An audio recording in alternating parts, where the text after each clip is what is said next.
ایک شخص اپنی پیداوار کے 3 حصے کرتا تھا۔ ایک حصہ اپنے کھانے اور بال بچوں کے کھانے کے لیے، ایک اللہ کی راہ میں خرچ کرنے کے لیے نکالتا، اور ایک حصہ اپنے باغ کی دیکھ بھال کے لیے رکھتا۔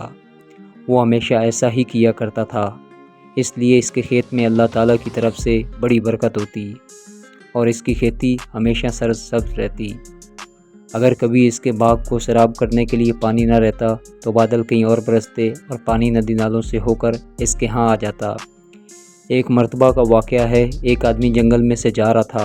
اچانک اس کے کان میں آواز آئی کہ کوئی آدمی بادلوں سے کہہ رہا تھا کہ جاؤ اور فلاں کے باغ کو سیراب کر دو۔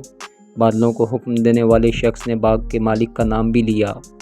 چنانچہ وہ بادل وہاں سے ہٹ کر ایک پتھریلی زمین پر خوب موسلا دھار بارش برسائی۔ وہ پانی بہہ کر ایک نہر میں جا پہنچا۔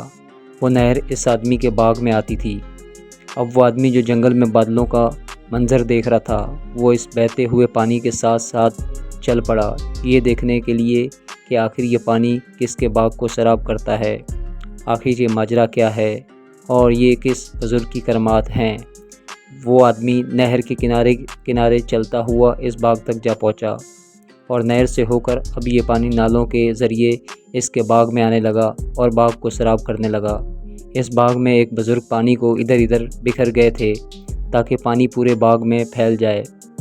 اس راہگیر مسافر نے ان سے دریافت کیا کہ حضرت آپ کا نام کیا ہے؟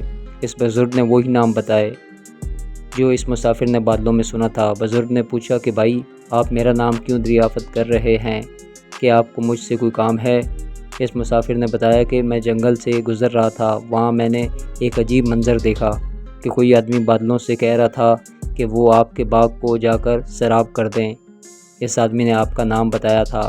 وہ بادل کہیں اور برسا لیکن نہر کے ذریعے پانی آپ کے باغ میں آ پہنچا۔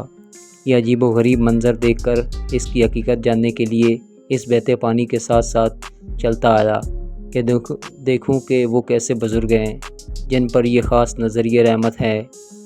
پھر اس مسافر نے پوچھا کہ حضرت آپ کیا کرتے ہیں کہ اس باغ کو سیراب کرنے کا غیبی انتظام ہو جاتا ہے؟